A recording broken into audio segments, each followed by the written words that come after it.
নমস্কার। যুক্তি তর্ক সঙ্গে অর্কই আপনাদের স্বাগত।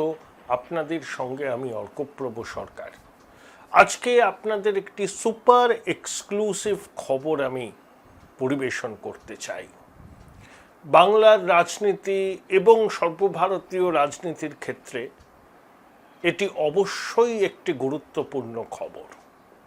কী সেই খবর সেটা আপনাদের অবশ্যই বলবো। তার আগে আপনাদের সনির্বন্ধ অনুরোধ জানাই, চ্যানেল সাবস্ক্রাইব করবেন, থ্যাঙ্কস বাটনে ক্লিক করতে ভুলবেন না। দেখুন, শুভেন্দু অধিকারীর দিল্লি সফরে কি হয়েছে, মাননীয় মুখ্যমন্ত্রী শুভেন্দু অধিকারীর, সেটা আপনারা সবাই জেনে গেছেন। একের পর এক হাই প্রোফাইল বৈঠক, কেন্দ্রীয় স্বরাষ্ট্রমন্ত্রীর সঙ্গে বৈঠক দিয়ে শুরু, তারপর রাজনাথ সিং, উপরাষ্ট্রপতি, রাষ্ট্রপতি শ্রীমতী দ্রৌপদী মুর্মু এবং সর্বশেষ প্রধানমন্ত্রী নরেন্দ্র মোদীর সঙ্গে সাক্ষাৎকার। এই ব্যস্ততার মধ্যেও সংবাদ মাধ্যমের সঙ্গে শুভেন্দু একটু আলাদা করে কথা বলেছেন এবং সেখানে বলেছেন যে বাংলাকে ঘুরে দাঁড়ানোর রোডম্যাপ নিয়ে প্রধানমন্ত্রীর সঙ্গে আলোচনা হবে।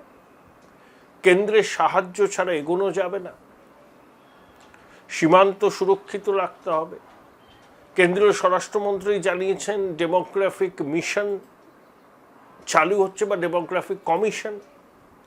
পশ্চিমবঙ্গ, অসম, ত্রিপুরার মুখ্যমন্ত্রীদের নিয়ে অমিতজি খুব শীঘ্রই বৈঠক করবেন, যাতে সীমানা সুরক্ষার ক্ষেত্রে কী পদক্ষেপ নেওয়া যায়।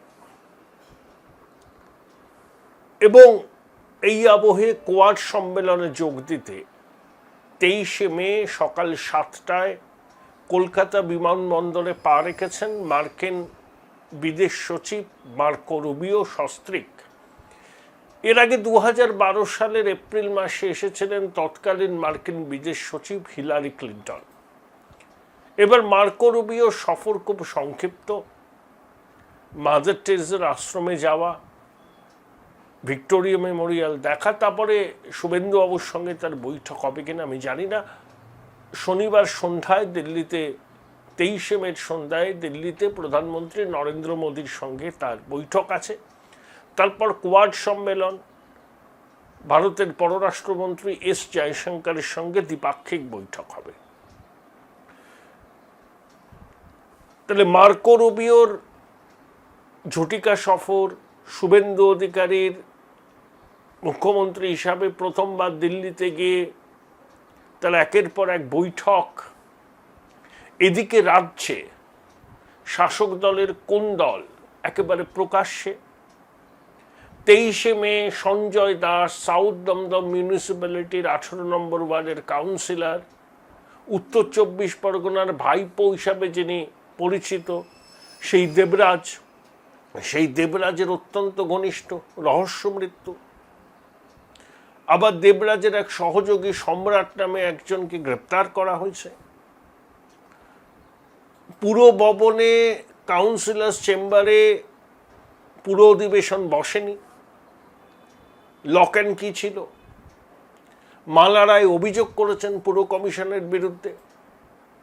দিদিমণির বাড়িতে কলকাতার পুরো কাউন্সিলরদের বৈঠকে 110 জন হাজির ছিলেন। বিধায়করা বিধানসভায় যাচ্ছেন, কিন্তু ওরা ভাঙা হাট, অর্ধেকের বেশি বিধায়ক অনুপস্থিত। কয়েকজন বিধায়ক দিল্লিতে গিয়ে কংগ্রেসের সঙ্গে কথা বলছেন। ইতিমধ্যে শুভেন্দু অধিকারীর সঙ্গে ঋতব্রত বঙ্গভবনে সাক্ষাৎ করে নিয়েছেন, জল্পনা চলছে। শ্রমিক ভট্টাচার্য বলেছেন ঋতব্রত পরমব্রতদের কোনো জায়গা নেই। এই বাংলার রাজনীতি এইভাবে আবর্তিত হচ্ছে। খোকাবাবুকে কাঠগড়ায় তুলছেন তৃণমূলের অনেক নেতা, ঠাড়ে ঠোড়ে ববি হাকিম, কুণাল ঘোষ পর্যন্ত, এবং জাহাঙ্গীরকে প্রিভিলেজ ক্লাস বলে ডেকে দিয়েছেন ঋতব্রত প্রিভিলেজ ক্লাস। কোনোদিন মাটিতে নেমে সেভাবে রাজনীতি করেনি। বুদ্ধবাবুকে মিলান কুন্দেলার বইটই উপহার দিয়ে রাজ্যসভার টিকিট বাগিয়েছিল, তারপর এক্সপেল হয়। আবার মমতা বন্দ্যোপাধ্যায়ের মধ্যে লেনিনকে খুঁজে পেয়ে তৃণমূলে যায়, স্বল্প মেয়াদে রাজ্যসভায় ছিল, বিধানসভায় দুধেলগাই অধ্যুষিত কেন্দ্র থেকে জিতে বিধায়ক হয়েছে। যেই দেখছে সরকার হওয়ার তো হলো না, এখন কি করা যায়, এখন বিজেপির দরজায় গুড়গুড় গুড়গুড় গুড়গুড় করছে। এই প্রেক্ষিতটা বললাম কেন, এই প্রেক্ষিত সবার জানা।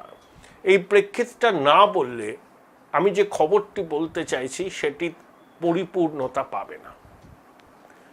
আচ্ছা, 4 মে ফলাফল ঘোষণার পর মমতা বন্দ্যোপাধ্যায় কিন্তু সেভাবে সাংবাদিকদের মুখোমুখি হননি। একটা রবীন্দ্র জয়ন্তী পালন করেছিলেন, সেখানে কিছু সাংবাদিক ছিলেন। তারপর মমতা বন্দ্যোপাধ্যায় তার কাউন্সিলর বিধায়কদের সঙ্গে বৈঠক করছেন, কিন্তু একবারের জন্য সংবাদ মাধ্যমের মুখোমুখি হননি। কেন হননি? জল্পনা শুরু হয়ে গেছে মমতা বন্দ্যোপাধ্যায় কি তাহলে রাজনৈতিক সন্ন্যাস নিয়েই ফেলবেন। দেখুন, দিদিমণি যথেষ্ট ফিট আছে, 71 বছর তার বয়স, তাই রাজনৈতিক সন্ন্যাস তিনি নেবেন কেন? কিন্তু তিনি করবেনটা কি? ভবানীপুরে হেরে গেছেন, তিনি আর লোকসভার সদস্য নন। এই প্রেক্ষিতে পর্দার অন্তরালে বিগত 8-10 দিনে কতগুলো খেলা হয়েছে। এই খেলার 3 থেকে 4 জন কুশীলব আছেন। একজন হচ্ছেন মমতা বন্দ্যোপাধ্যায়, 2 হচ্ছেন অভিষেক বন্দ্যোপাধ্যায়, 3 হচ্ছেন সৌরভ গঙ্গোপাধ্যায়, 4 হচ্ছেন ইউসুফ পাঠান। দেখুন, ইউসুফ পাঠানকে বহরমপুরে অধীর বাবুর বিরুদ্ধে দাঁড় করানোর পিছনে অভিষেক বন্দ্যোপাধ্যায় এবং আইপ্যাকের ভূমিকা ছিল, কিন্তু ইউসুফকে রাজি করানোর পিছনে ভূমিকা ছিল সৌরভ গাঙ্গুলি। সৌরভ প্রথমে সম্ভবত টেলিফোনে সচিনকে এটা বলেন, সচিন ইউসুফের সঙ্গে যোগাযোগ করেন যে এরকম একটা বার্তা মহারাজ দিচ্ছে, তোমাকে কেউ ফোন করতে পারে। তারপর তো আপনারা জানেন, যেদিনকে তৃণমূলের লোকসভার প্রার্থী তালিকা ঘোষণা হলো, যেদিনকে র্যাম্পে তৃণমূলের প্রার্থীরা হাঁটলেন, সেদিনকে ইউসুফ পাঠান ওই ব্রিগেডেই হয়েছিল, ব্রিগেড প্যারেড গ্রাউন্ডে 3 ঘন্টা, তার আগে গ্র্যান্ড হোটেলে ঘন্টা 2 এরকম 4-5 ঘন্টা অভিষেকের সঙ্গে কথা বলেছিলেন। তারপর তার প্রার্থীপদ চূড়ান্ত হয় এবং তিনি জেতেন। তারপর তোমার দেখা নাই রে, তোমার দেখা নাই। তাহলে গুজরাট থেকে একজনকে উড়িয়ে আনতে হয়েছিল অধীর বাবুকে হারাবার জন্য। ওই সময় হুমায়ুন কবিরের সেই বিতর্কিত মন্তব্য, মুর্শিদাবাদে আমরা 70 ওরা 30, ভাগীরথীর জলে ওদেরকে চুবিয়ে মারব। তারপরে হুমায়ুনকে যখন জিজ্ঞাসা করা হয়েছিল, হুমায়ুন বলেছিলেন যে দিদিমণির নির্দেশেই তিনি এটা বলেছেন। তা ইউসুফ পাঠান জিতেছিলেন, অধীর বাবু 6 বারের মাথায় আর লোকসভায় ফিরতে পারলেন না, এবার বিধানসভাতেও তিনি হেরে গেছেন। তাহলে ইউসুফ পাঠান হঠাৎ করে এত প্রাসঙ্গিক হয়ে উঠলেন কেন? দিদিমণি বুঝতে পেরেছেন পশ্চিমবঙ্গ বিধানসভায় যাওয়ার হবে না এবং সেটা তিনি চান না। তা বলে কি তিনি রাজনৈতিকভাবে সম্পূর্ণ অপ্রাসঙ্গিক হয়ে যাবেন? তিনি দিল্লিতে রাজনীতি করতে চান। তা দিল্লিতে রাজনীতি করতে যাবেন, কিভাবে করবেন? তিনি তো সংসদের সদস্য নয়, 7 বারের সাংসদ তিনি, কিন্তু বর্তমানে তিনি তো আর সংসদ সদস্য নয়। বসিরহাট কেন্দ্রের উপনির্বাচন বাকি আছে, কিন্তু সেই উপনির্বাচন কবে হবে সেটা কেউ জানে না এবং বসিরহাটকে তৃণমূল সেফ বলে মনে করছে না, যদিও সেখানে তৃণমূলের ভোট ব্যাংকেরই আধিক্য, কিন্তু সেখানে আইএসএফ, সিপিএম, পরিবর্তিত পরিস্থিতি বসিরহাটকে আদৌ সেফ মনে করছে না তৃণমূল। তাহলে অপশন কি? তৃণমূলের যারা জিতেছেন 29 জন, তাদের মধ্যে রচনা প্ররোচনা জুন জুলাই ছেড়ে দিন, হ্যাঁ, তারা পদত্যাগ করলে সেখানে উপনির্বাচন হলে একটা সিটও তৃণমূল জিতবে না। কিন্তু তৃণমূল কোথায় জিততে পারে? যদি বহরমপুর কেন্দ্র থেকে ইউসুফ পাঠান পদত্যাগ করেন, সেখানে যদি উপনির্বাচন হয় এবং সেই উপনির্বাচনে মমতা বন্দ্যোপাধ্যায় প্রার্থী হতে চান, সৌরভ গাঙ্গুলি ইউসুফ পাঠানকে রিকোয়েস্ট করেছেন যে তুমি পদত্যাগ করো। ইউসুফ পাঠান, আমি যতদূর খবরটা পেয়েছি, যে ইউসুফ পাঠান রাজি হননি। দেখুন, তৃণমূলের রাজ্যসভার যারা সাংসদ হয়েছেন, মাঝপথে তাদের অনেককে রিজাইন করিয়ে তারা নতুন সাংসদকে পাঠিয়েছিল জায়গায়। অর্পিতা ঘোষ জলজান্ত উদাহরণ। মাঝপথ থেকে তাকে পদত্যাগ করতে হয়েছিল, এবার বালুরঘাটে দাঁড়িয়েছেন। বর্তমান পরিস্থিতিতে কোনো রাজনৈতিক নেতা তৃণমূলের তিনি ইস্তফা দেবেন না। সাংসদ আছি, পুরো মেয়াদটা কাটাই, কেন একবারই ইস্তফা দেব? তাই শেষ পর্যন্ত মমতা বন্দ্যোপাধ্যায় এবং অভিষেক বন্দ্যোপাধ্যায় সৌরভ গঙ্গোপাধ্যায় শরণাপন্ন হন এবং সৌরভ ইউসুফকে অনুরোধ করেন। এই খবরটা কিন্তু রাজনৈতিক সূত্র থেকে আসেনি। সৌরভের ঘনিষ্ঠ কিছু মানুষ যারা খেলার মাঠের সঙ্গে যুক্ত, সেখান থেকে খবরটা আমি পেয়েছি। ইউসুফ কিন্তু রাজি হননি এখনো পর্যন্ত। অনেকে বলতে পারেন যে ইউসুফ পাঠান ধরুন তর্কের খাতিরে মেনে নিলাম, পদত্যাগ করলেন, মমতা বন্দ্যোপাধ্যায় উপনির্বাচনে দাঁড়ালেন, তাতে কি মমতা বন্দ্যোপাধ্যায় জিততে পারবেন? মমতা বন্দ্যোপাধ্যায় ইতিমধ্যেই কংগ্রেস হাইকমান্ডের সঙ্গে কথা বলে নিয়েছেন, যদি মমতা বন্দ্যোপাধ্যায় বহরমপুর কেন্দ্র থেকে প্রতিদ্বন্দ্বিতা করেন, কংগ্রেস কোনো প্রার্থী দেবে না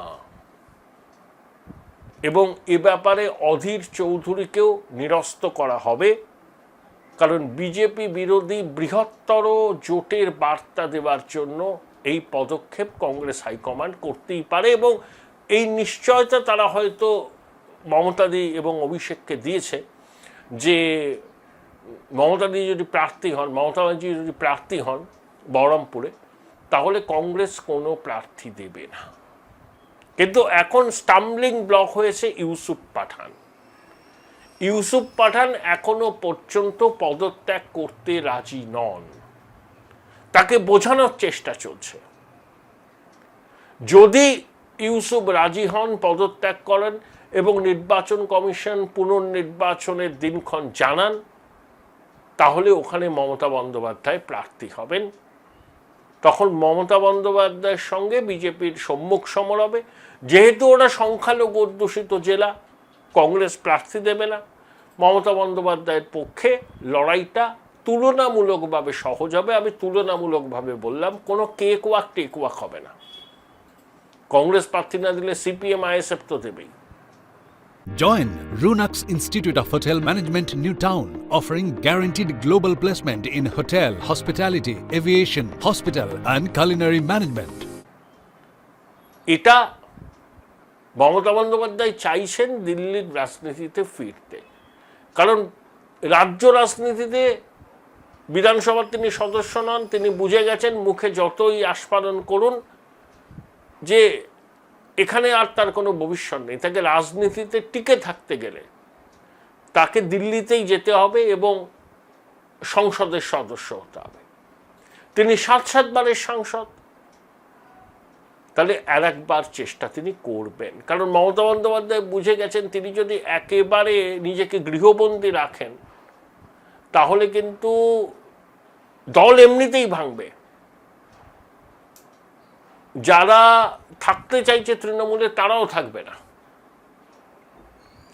তাই মমতা বন্দ্যোপাধ্যায় মরিয়া হয়ে গেছেন আবার এই সংসদীয় রাজনীতিতে ফিরতে। তার হাতে অপশন খুব কম।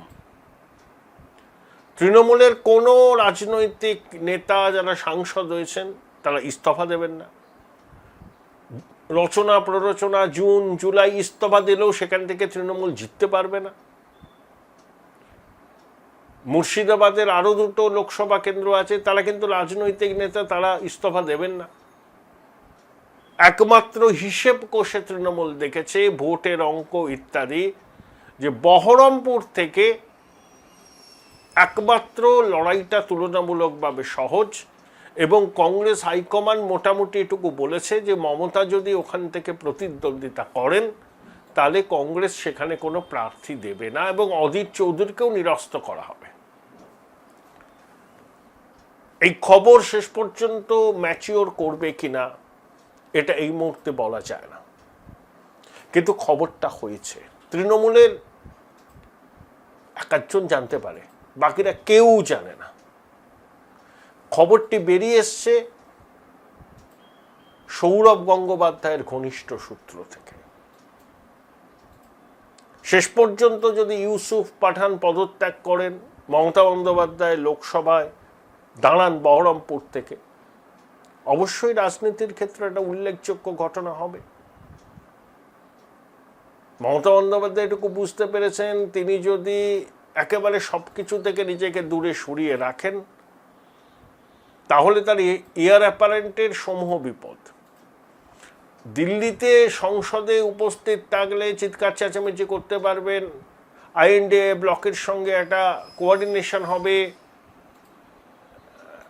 একটা প্রাসঙ্গিকতা তিনি ফিরে পাবেন। তিনি 3 বারের মুখ্যমন্ত্রী, রেলমন্ত্রী ছিলেন, প্রাক্তন 7 বারের সাংসদ, সবাই তাকে চেনেন।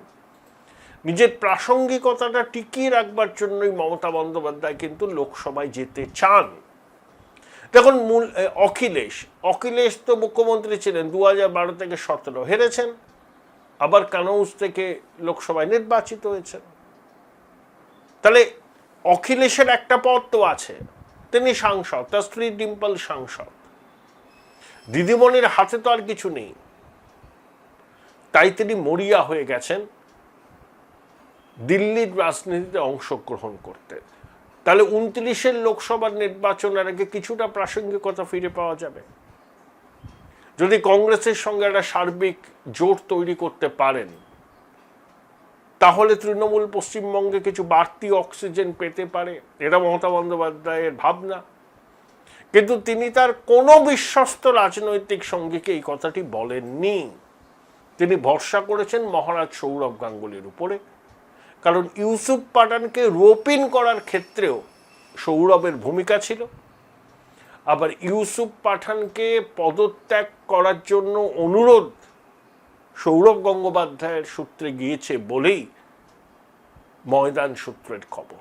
দেখুন, রাজনীতি সম্ভাব্যতার শিল্প, সব কিছু হতে পারে, কিন্তু এই রকম একটা ডেভেলপমেন্ট হয়েছে বলে আমার কাছে খবর রয়েছে।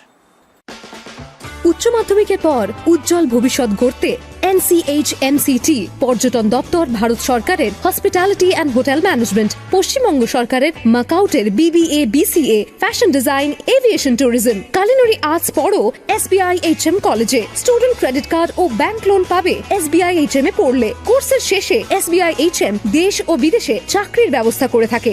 SBI HM হলো পশ্চিমবঙ্গের সেরা ম্যানেজমেন্ট কলেজ। SBIHM.com।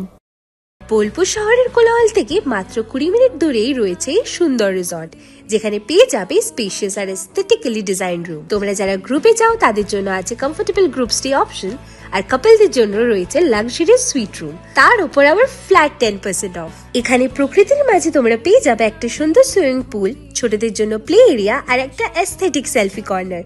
প্রপার্টিটা পুরোটাই পেট ফ্রেন্ডলি, আর এখানে আছে অনেক কিউট ছোট ছোট র্যাবিটস। সকালের ব্রেকফাস্ট থেকে ডিনার পর্যন্ত পেয়ে যাবে একদম হোমলি কমফর্ট ফুড, যা এক কথায় অসাধারণ।